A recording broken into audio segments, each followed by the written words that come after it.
आप सभी का स्वागत है हमारे चैनल में। अगर आप भी हिंदू धर्म से हैं और खुद को एक सनातन मानते हैं तो हमारे चैनल को सब्सक्राइब जरूर कर दे और कमेंट में जय श्री राम जरूर लिख दे। तो चलिए आज जानते हैं कि जहां प्रभु श्री राम का मंदिर बना है, आखिर उस मंदिर का इतिहास क्या है। आखिर क्यों बाबरी मस्जिद को तोड़ा गया और राम मंदिर बनाया गया, आज सभी कुछ जानेंगे एक छोटे से वीडियो में, तो बने रहे हमारे वीडियो में।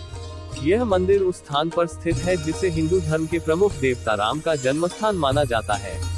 पहले इस स्थान पर बाबरी मस्जिद थी, जिसका निर्माण एक मौजूदा गैर इस्लामी ढांचे को ध्वस्त करने के बाद किया गया था, जिसे बाद में ध्वस्त कर दिया गया था। 2019 में भारत के सर्वोच्च न्यायालय ने विवादित भूमि पर फैसला सुनाया, जिसमें कहा गया कि यह भूमि हिंदुओं की है, जो इस पर राम मंदिर का निर्माण कर सकते हैं। मुसलमानों को मस्जिद बनाने के लिए जमीन का एक अलग टुकड़ा दिया जाएगा।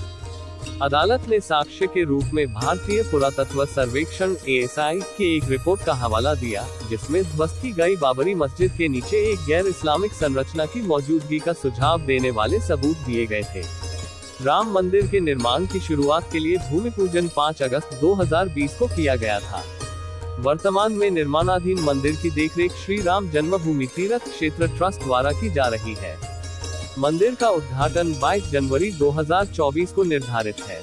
दान के कथित दुरुपयोग, अपने प्रमुख कार्यकर्ताओं को दरकिनार करने और भाजपा द्वारा मंदिर का राजनीतिकरण करने के कारण मंदिर कई विवादों में घिरा हुआ है। राम एक हिंदू देवता हैं जो विष्णु के अवतार माने जाते हैं।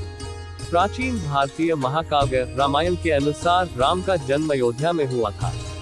16वीं शताब्दी में बाबर ने पूरे उत्तर भारत में मंदिरों पर आक्रमण की अपनी श्रृंखला में मंदिर पर हमला किया और उसे नष्ट कर दिया।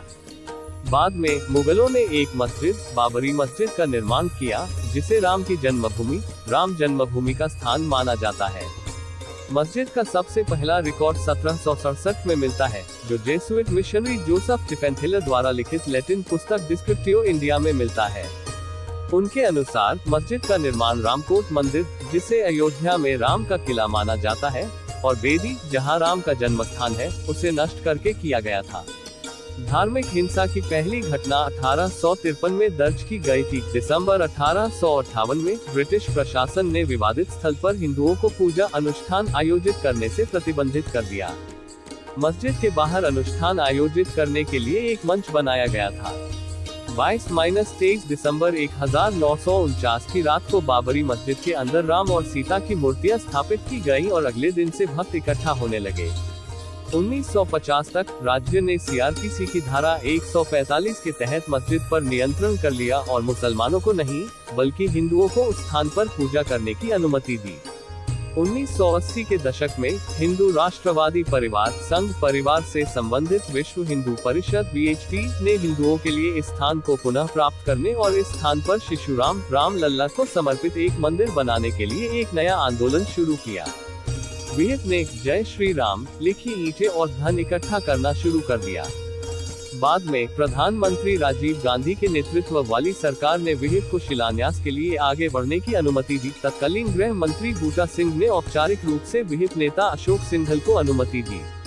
प्रारंभ में भारत सरकार और उत्तर प्रदेश सरकार इस बात पर सहमत हुई थी कि शिलान्यास विवादित स्थल के बाहर किया जाएगा। हालांकि 9 नवंबर 1989 को VHP नेताओं और साधुओं के एक समूह ने विवादित भूमि के बगल में 200 लीटर 7 क्यूबिक फुट गड्ढा खोदकर आधारशिला रखी। वहीं गर्भगृह का सिंहद्वार बनवाया गया। इसके बाद विहिप ने विवादित मस्जिद से सटी जमीन पर एक मंदिर की नींव रखी। 6 दिसंबर 1992 को VHP और भारतीय जनता पार्टी ने इस स्थल पर 150,000 स्वयंसेवकों को शामिल करते हुए एक रैली का आयोजन किया, जिन्हें कर सेवकों के रूप में जाना जाता था। रैली हिंसक हो गई, भीड़ सुरक्षा बलों पर हावी हो गई और मस्जिद को तोड़ दिया। मस्जिद के विध्वंस के परिणाम स्वरूप भारत के हिंदू और मुस्लिम समुदायों के बीच कई महीनों तक अंतर सांप्रदायिक हिंसा हुई, जिसके प्रत्यक्ष परिणाम के रूप में बॉम्बे अब मुंबई में अनुमानित 2000 लोगों की मौत हो गई और पूरे भारतीय उपमहाद्वीप में दंगे भड़क उठे। मस्जिद के विध्वंस के एक दिन बाद 7 दिसंबर 1992 को न्यूयॉर्क टाइम्स ने बताया कि पूरे पाकिस्तान में 30 से अधिक हिंदू मंदिरों पर हमला किया गया, कुछ में आग लगा दी गई और एक को ध्वस्त कर दिया गया। बांग्लादेश में हिंदू मंदिरों पर भी हमले किए गए। कुछ में आग लगा दी गई और एक को ध्वस्त कर दिया गया। बांग्लादेश में हिंदू मंदिरों पर भी हमले किए गए। 5 जुलाई 2005 को 5 आतंकवादियों ने अयोध्या में नष्ट की गई बाबरी मस्जिद के स्थान पर अस्थायी राम मंदिर पर हमला किया। केंद्रीय रिजर्व पुलिस बल सीआरपीएफ के साथ आगामी मुठभेड़ में सभी 5 की मौत हो गई, जबकि हमलावरों द्वारा घेराबंदी की गई दीवार को तोड़ने के लिए किए गए ग्रेनेड हमले में एक नागरिक की मौत हो गई। सीआरपीएफ को 3 हताहतों का सामना करना पड़ा, जिनमें से 2 कई गोलियों के घाव से गंभीर रूप से घायल हो गए। भारतीय पुरातत्व सर्वेक्षण ASI द्वारा 1978 और 2003 में की गई 2 पुरातात्विक खुदाई में इस बात के सबूत मिले कि साइट पर हिंदू मंदिर के अवशेष मौजूद थे। पुरातत्वविद के मोहम्मद ने कई वामपंथी झुकाव वाले इतिहासकारों पर निष्कर्षों को कमजोर करने का आरोप लगाया। इन वर्षों में विभिन्न शीर्षक और कानूनी विवाद हुए, जैसे कि 1993 में अयोध्या में निश्चित क्षेत्र के अधिग्रहण अधिनियम का पारित होना। 2019 में अयोध्या विवाद पर सुप्रीम कोर्ट के फैसले के बाद ही ये तय हो गया था कि विवादित जमीन राम मंदिर निर्माण के लिए भारत सरकार द्वारा गठित ट्रस्ट को सौंपी जाएगी। ट्रस्ट का गठन अंततः श्री राम जन्मभूमि तीर्थ क्षेत्र के नाम से किया गया।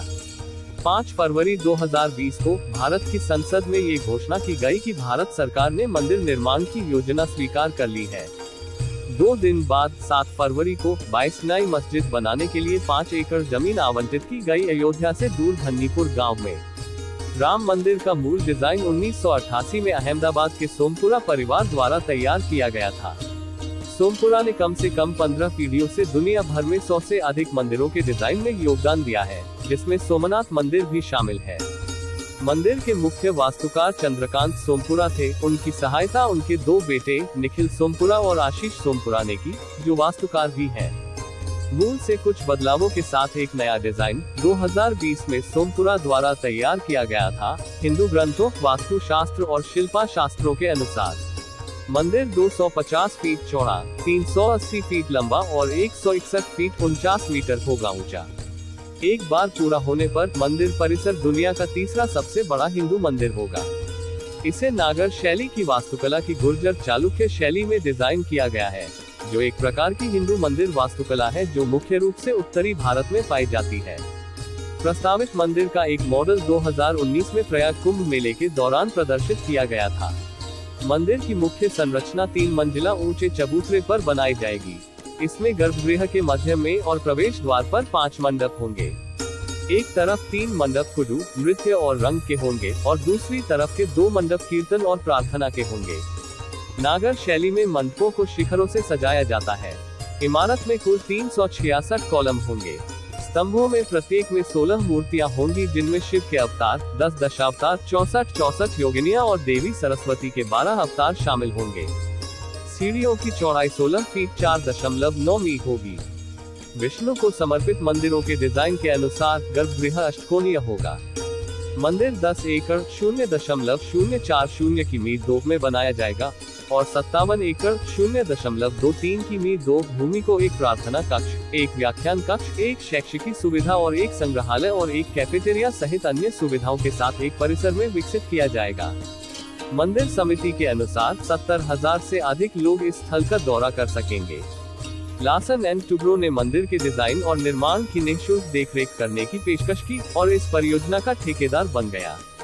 केंद्रीय भवन अनुसंधान संस्थान, राष्ट्रीय भूभौतिकीय अनुसंधान संस्थान और बॉम्बे, गुवाहाटी और मद्रास IIT मिट्टी परीक्षण, कंक्रीट और डिजाइन जैसे क्षेत्रों में सहायता कर रहे हैं।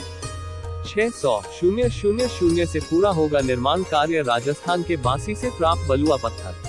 मंदिर के निर्माण में लोहे का कोई उपयोग नहीं होगा और पत्थर के खंडों को जोड़ने के लिए 10,000 तांबे की प्लेटों की आवश्यकता होगी। सांस्कृतिक रूप से महत्वपूर्ण कदम में थाईलैंड भी राम जन्मभूमि पर मिट्टी भेजकर राम मंदिर के उद्घाटन में प्रतीकात्मक रूप से योगदान दे रहा है, जो मंदिर के सम्मान के लिए थाईलैंड की 2 नदियों से पानी भेजने के अपने पूर्ण संकेत पर आधारित है। राम लला विराजमान, विष्णु के अवतार राम का शिशु रूप मंदिर के प्रमुख देवता है। राम लला की पोशाक दर्जी भागवत प्रसाद और शंकर लाल ने सिली थी, जो राम की मूर्ति के 4थी पीढ़ी के दर्जी थे। राम लल्ला 1989 में विवादित स्थल पर अदालती मामले में एक वादी थे। उन्हें कानून द्वारा न्यायिक व्यक्ति माना जाता था। उनका प्रतिनिधित्व VHP के वरिष्ठ नेता त्रिलोकीनाथ पांडे ने किया, जिन्हें रामलला का सबसे करीबी मानवीय मित्र माना जाता था। मंदिर ट्रस्ट के अनुसार अंतिम ब्लूप्रिंट में मंदिर के मैदान में सूर्य, गणेश, शिव, दुर्गा, विष्णु और ब्रह्मा को समर्पित मंदिर शामिल है। मंदिर के गर्भगृह में रामलला की 2 मूर्तियां, उनमें से एक 5 साल पुरानी, रखी जाएंगी। 29 दिसंबर 2023 को अयोध्या राम मंदिर के लिए रामलला की मूर्ति का चयन मतदान प्रक्रिया के माध्यम से किया गया था। कर्नाटक के मूर्तिकार अरुण योगीराज ने राम की मूर्ति बनाई। श्री राम जन्मभूमि तीर्थ क्षेत्र ने मार्च 2020 में श्री राम मंदिर के निर्माण का पहला चरण शुरू किया। हालांकि भारत में कोविड-19 महामारी लॉकडाउन के बाद 2020 चीन भारत झड़पों ने निर्माण को अस्थायी रूप से स्थगित कर दिया। निर्माण स्थल के समतल और खुदाई के दौरान एक शिवलिंग, खंभे और टूटी हुई मूर्तियां मिली। 25 मार्च 2020 को भगवान राम की मूर्ति को उत्तर प्रदेश के मुख्यमंत्री योगी आदित्यनाथ की उपस्थिति में एक अस्थायी स्थान पर ले जाया गया। राम मंदिर का निर्माण नागर शैली में किया जा रहा है। यह मंदिर 360 फीट लंबा, 235 फीट चौड़ा और 161 फीट ऊंचा होगा। मंदिर में 5 शिखर होंगे, जो इसकी भव्यता को और बढ़ाएंगे। मंदिर के निर्माण में पारंपरिक और आधुनिक तकनीकों का मिश्रण किया जा रहा है।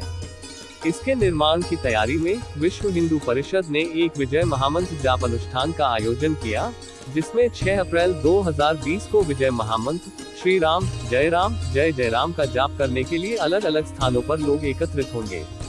यह मंदिर के निर्माण में बाधाओं पर विजय सुनिश्चित करने के लिए कहा गया था।